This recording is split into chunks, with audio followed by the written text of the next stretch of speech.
So let us begin, everyone. First of all, I'm going to explain you exercise. We'll see how to find out angle between two lines. Okay.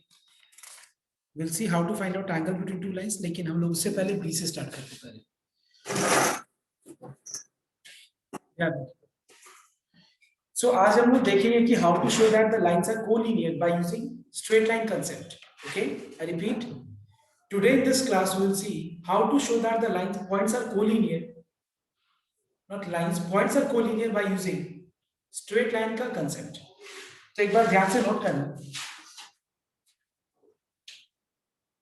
Suppose we have a line. Let's take one question. Suppose you have 3 points on the line. Let us name first point as A, which is 2, 1, 3. Second point as B, which is 5, 0, 5. And third point as C, which is -4, 3, -1. You have to show that these 3 points are collinear. Now, you know how to show that the points are collinear by different methods. But now in this particular sum, we will see how to prove that the points are collinear by using straight line concept. Now, what is the straight line concept? First of all, let us find out the equation of a straight line by using any 2 points on the line. कोई भी 2 point को लेकर के पहले हम लोग line का equation निकालते हैं. Therefore, the required equation of line through A and B is given by, let us consider A as x1, y1, z1 and B as x2, y2, z2. So it is x minus x1, y minus y1, z minus z1, and divided by what? Direction ratios. 5 minus 2, which is 3, 0 minus 1, which is -1, and 5 minus 3, which is 2. So 3, -1 and 2 are the direction ratios of this line, we can say. All right. तो equation हो गया, required line की equation क्या हो गया? जो A और B से पास कर रहे हैं, it is x minus 2 by 3, y minus 1 by -1, z minus 3 by 2. See, I have used A and B to determine the equation of line. Let us use the third point, that is C, and check whether this third point lie on this line or not. How to show? Putting C in the above equation.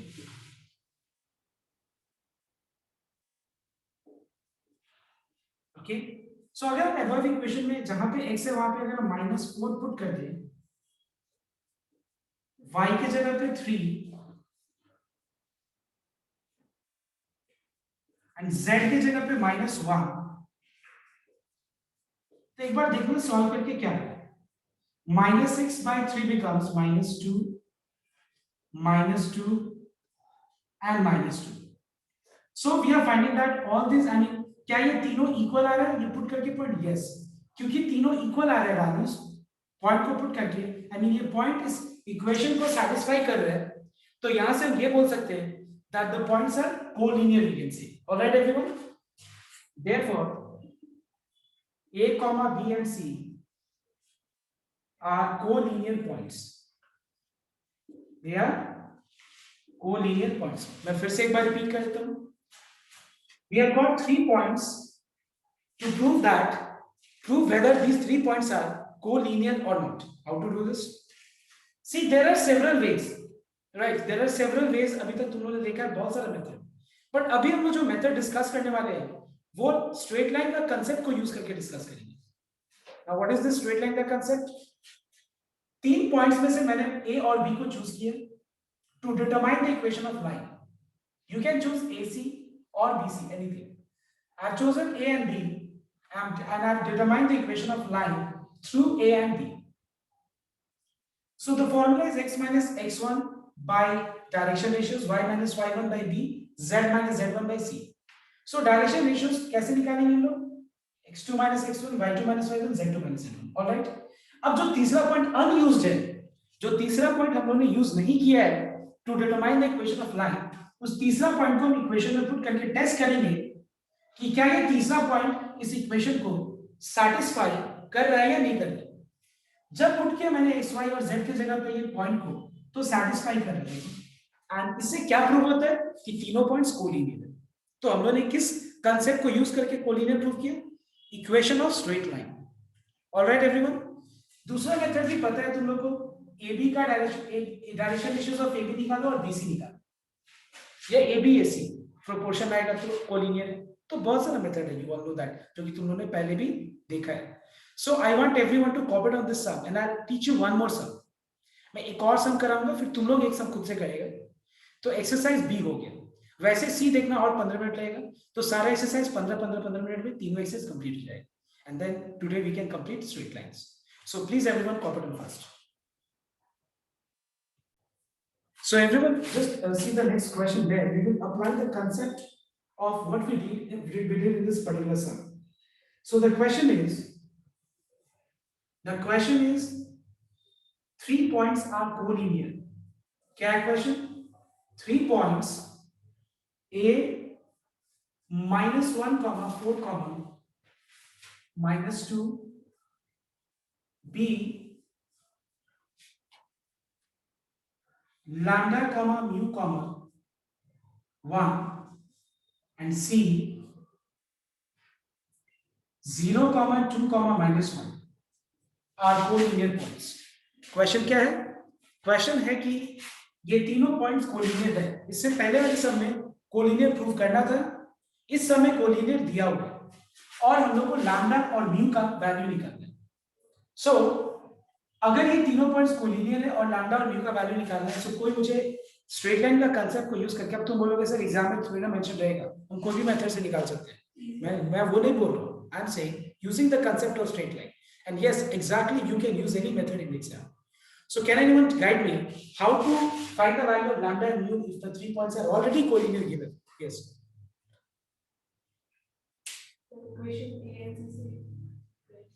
यहाँ पे हम बहुत simple चीज करेंगे, A और C को use करके हम लोग पहले लाइन का इक्वेशन निकालते हैं, ठीक है? पॉइंट A और पॉइंट C को यूज करके हम लोग लाइन का पहले इक्वेशन निकाल देंगे, उसके बाद B को पुट करके और उस इक्वेशन को सॉल्व करेंगे, तो क्या मिल जाएगा हम लोग को? लैम्डा और म्यू का value. So everyone please complete first. Just a minute. Now see, so we find that 3 points are collinear, so I'm using A and C to determine the equation of line, which is x minus x1 by A, y minus y1 by B, z minus z1 by C. A is 1, -2 and 1. Put this the value of B, okay, since B lambda mu by 1 lies on the line, so it implies lambda plus 1 by 1 mu minus 4 by -2 equals to 3 by 1. इसको एक बार इसे equalise कर दो और एक बार second को third से equalise कर दो, तो यहां से लैम्डा मिल जाएगा 2, म्यू मिल जाएगा -2, है ना? Yes. Is this okay everyone? So this way we have completed now this part collinear. Now see, the next topic which we are beginning right now is how to find out angle between two lines. ये angle भी already तुम लोग किया हुआ, कैसे दो lines के बीच का एंगल निकाला है मैं बता रहा हूँ कैसे, ठीक है? तो बस yes sir angle between two lines two planes तो सिलेबस में नहीं है शायद, और angle between, so everyone note down. अभी मैं जो दो फॉर्मूला दे रहा हूँ वो क्या है? दो लाइंस के बीच का शॉर्टेस्ट डिस्टेंस निकालना। जैसे मान लो दो लाइंस हैं, ठीक है? एक का इक्वेशन है r = r1 plus lambda times of m1, और दूसरा इक्वेशन है r equals to r2 plus mu times of m। Suppose दो लाइंस है और दोनों के बीच का हम लोग को शॉर्टेस्ट डिस्टेंस सिर्फ निकालना है। आई नो दैट कि बहुत लोगों के मन में क्वेश्चन आ रहा है, एक मिनट पहले मैं लिख लेता हूँ फिर मैं उस चीज को क्लैरिफाई करता हूँ। देखो शॉर्टेस्ट डिस्टेंस निकालने का फॉर्मूला क्या होगा, it is whole modulus of r2 minus r1 dot m1 cross m2, ठीक है, dot m1 cross m2 divided by modulus of m1 cross m2 unit. सुनना एक बार, अब तुम लोग सोच रहे हो कि फिर लास्ट डे मैंने क्या करा है। देखो लास्ट डे मैंने क्या करा है, यही चीज करा है, बट तुम खुद दिमाग एक बार लगाओ please. I want everyone to pay attention, listen here. Last day मैंने क्या करा है कि अगर मान लो दो लाइंस के बीच का shortest distance as well as equation of line joining the shortest distance, तो मैं तो बात तो फिर वो फॉर्मूला यूज करना है। लेकिन अगर मान लो क्वेश्चन में बोला जाएगा फाइंड द शॉर्टेस्ट डिस्टेंस, खाली खाली find the shortest distance, so I will advise you all to use this formula directly. Because क्यों बता रहा हूं मैं, बिकॉज शॉर्टेस्ट डिस्टेंस अगर खाली निकालना है तो डायरेक्टली फॉर्मूला यूज कर सकते हैं। लेकिन अगर मान लो बहुत तो क्या करेगा कि अगर लाइन ऑफ शॉर्टेस्ट डिस्टेंस निकालना है और फिर शॉर्टेस्ट डिस्टेंस भी निकालना है, तो मैं बोलूंगा ये नहीं करने के लिए, लास्ट डे जो कराया था वो करने के लिए। बिकॉज देखो लाइन का इक्वेशन निकालने के लिए तुमको ये 2 पॉइंट चाहिए, तो जब ये 2 पॉइंट चाहिए लाइन के इक्वेशन निकालने के लिए, और ये अगर 2 पॉइंट अगर पता चल गया तो हम डिस्टेंस फॉर्मूला से हम डिस्टेंस नहीं निकालेंगे। तो क्यों हम अपना टाइम वेस्ट करेंगे पहले इक्वेशन निकालने में, फिर उसके बाद ए और बी वही आ ही गया, ए और बी हमको ये 2 पॉइंट मिल ही गया, तो क्यों नहीं हम लोग डिस्टेंस फॉर्मूला यूज कर ले। Instead of using distance formula, बहुत लोग यहाँ गड़बड़ क्या करेगा कि ये फॉर्मूला यूज करेगा तो लंबा हो जाएगा। तो जिस सम में सिर्फ शॉर्टेस्ट डिस्टेंस बोला है फॉर्मूला यूज करो, जिस सम में shortest distance and equation of the line of shortest distance बोला है, तो फिर क्या करना तुम लोग, तब लास्ट डे वाला करना, ठीक है। बट अगर किसी को कर लिया तो रॉन्ग नहीं है, मैं ये नहीं बोल रहा हूँ कि रॉन्ग कर रहे थे, बट मैं बोल रहा हूँ टाइम बचाना है। I hope I made my self clear, clear है। तो और ये भी चीज सबको पता है कि किसी भी लाइन का अगर इक्वेशन दिया हुआ है और उसको अगर वेक्टर फॉर्म में कन्वर्ट भी करना है, तो कन्वर्ट करने सबको को अभी तो आता है,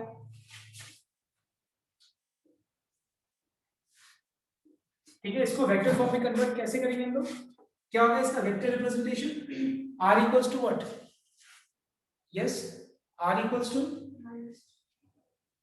इसका वेक्टर रिप्रेजेंटेशन क्या होगा, r इक्वल्स टू r1 होता है ना, r1 क्या होगा, not minus two, x minus x one 2 plus 3j cap minus k cap plus lambda times of 2y cap j cap plus 3k cap, पता है ना ये। और वेक्टर से कार्टेशियन फॉर्म में कन्वर्ट करने आता है। तो याद रखना, अगर हम लोग को क्वेश्चन में बोला जाता है find the shortest distance only, please use this formula. अगर बोला जाता है find the line, I mean the equation of line joining the shortest distance, the point joining the, I mean ये वाला लाइन का इक्वेशन और शॉर्टेस्ट डिस्टेंस दोनों निकालना है, तो फिर तुम लोग पूरा इक्वेशन निकाल के जो लास्ट टाइम मैंने सब बताया था वैसे करेंगे। ऑलराइट, अब हम सेकंड फॉर्मूला करेंगे। सेकंड फॉर्मूला क्या है देखना एक बार, कि दो पैरेलल लाइंस के बीच का कैसे हम लोग डिस्टेंस निकालेंगे। ये पैरेलल नहीं होती, कैसे पैरेलल करेंगे, दो पैरेलल लाइंस के बीच का डिस्टेंस कैसे निकाला जाएगा देखना। पहले एक बार फटाफट सबको कॉपी कर लो।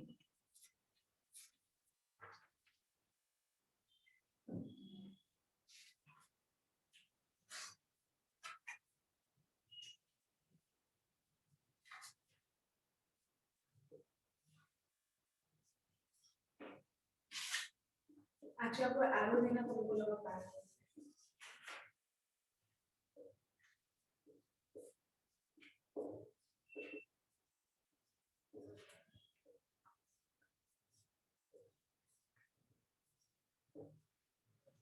is m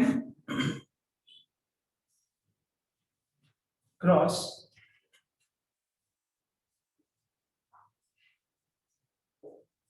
r2 minus r1 by m का मैग्नीट्यूड, ठीक है।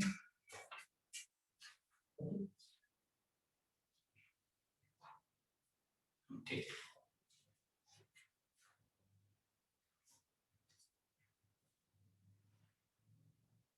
ये क्रॉस है, याद रखो क्रॉस प्रोडक्ट, ये dot product.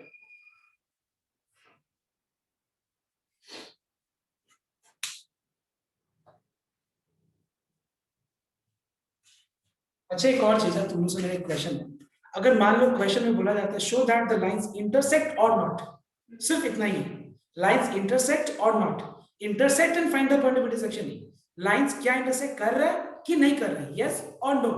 Can you tell me कि इस फॉर्मूला को यूज करके हम कैसे निकाल सकते हैं, कोई बता सकता है? जीरो, क्या जीरो? अगर वैल्यू जीरो है तो इसका वेरी गुड, शॉर्टेस्ट डिस्टेंस निकालो, अगर वो जीरो आ गया मतलब इंटरसेक्ट कर रहा है, जीरो नहीं आया तो इंटरसेक्ट नहीं कर रहा। लेकिन फिर से वही बात, अगर हमको बोला जाएगा find the point of intersection, show that the lines intersect each other and also find the point of intersection, then don't waste your time first in proving कि इंटरसेक्ट कर रहे हैं नहीं कर रहे। अगर करेगा तो फिर पूरा, याद है ना जो हम लोगों ने फर्स्ट सेकंड डे में जो हम लोगों ने कराया था ना, किया था ना कि how to show that the lines intersect each other and how to find out the point of intersection, याद है ना? इक्व एम और इक्व एन लेके मैंने जो इक्वल करके तीन इक्वेशन निकाल कर आया था, ठीक है। फटाफट इसको कॉपी करो, मैं दो सम कराता हूँ, फिर ये टॉपिक। ये वाला भी कर सकते हैं ऐसे करके जीरो आने से वो लेकिन ये तो हुआ सिर्फ इंटरसेक्ट और नॉट, लेकिन अगर मान लो पॉइंट ऑफ इंटरसेक्शन निकालना हो तो तब तो फिर तुमको, फिर वो इंटरसेक्ट करेगा तो फिर तो हमको निकालना पड़ेगा ना, फिर तो टाइम वेस्ट होगा।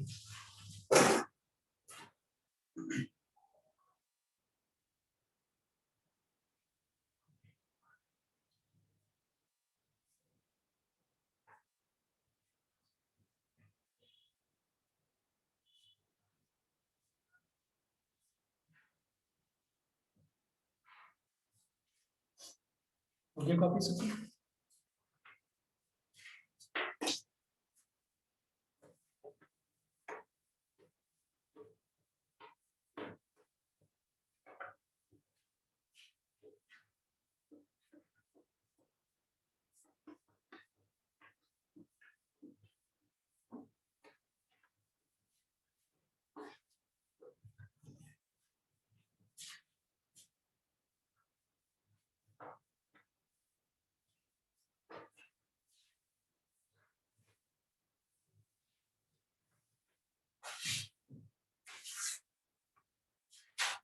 So we have got two lines.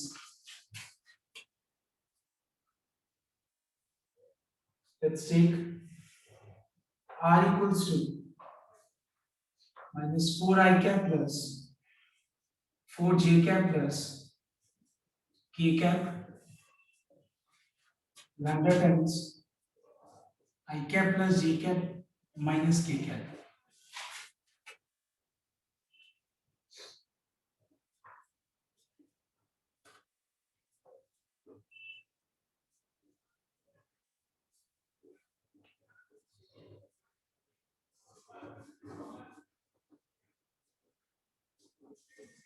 Okay, you've got two lines and you have to find out the point of the shortest distance.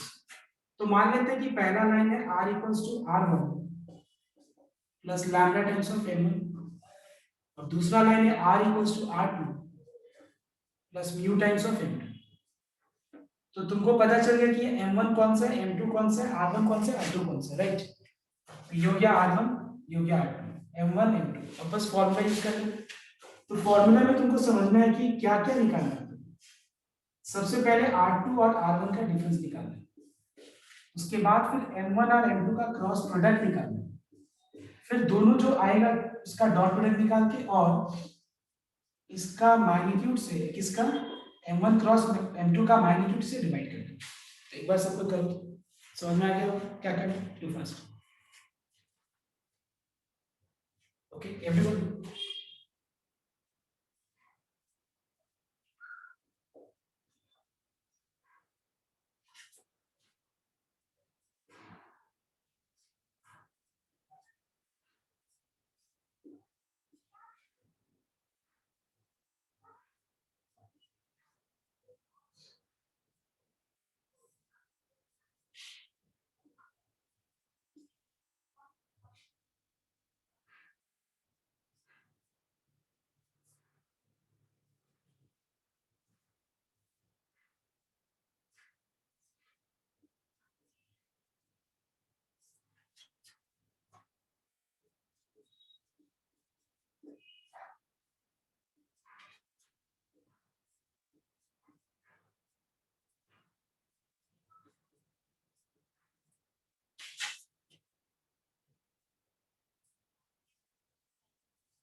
कितना?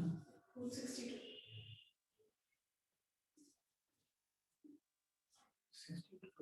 अच्छा रूट 62 फॉर्मूला लगा 62 बाई रूट 62 मतलब root 62 x by root x क्या होता है root x so this is your shortest distance ठीक है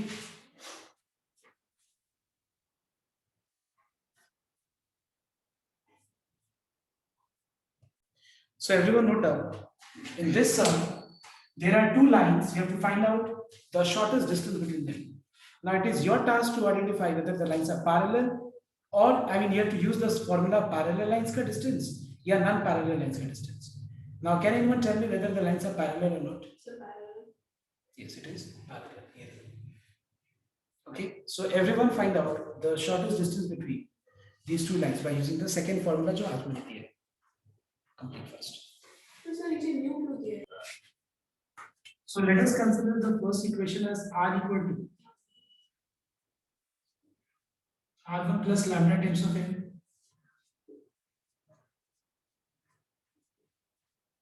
हां सर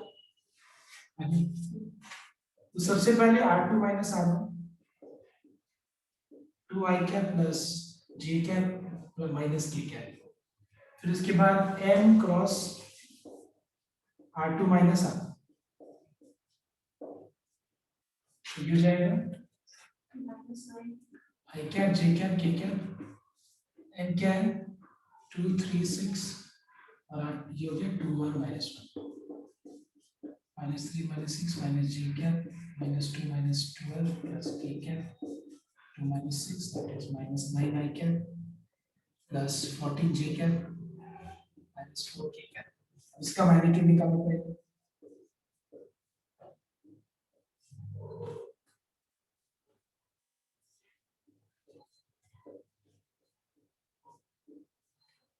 T1 214 का स्क्वायर रूट होते 196 plus 16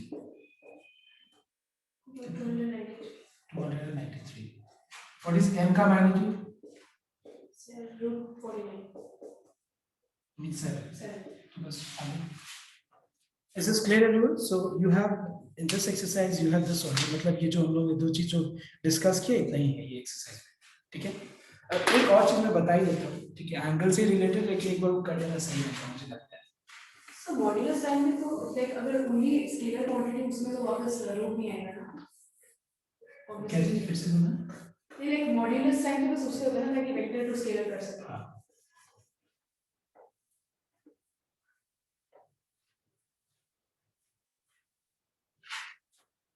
ये जो फॉर्मूला है m cross r2 minus r1 by m का मैग्नीट्यूड का होल मैग्नीट्यूड मतलब तुमको इसका मैग्नीट्यूड भी निकालना है.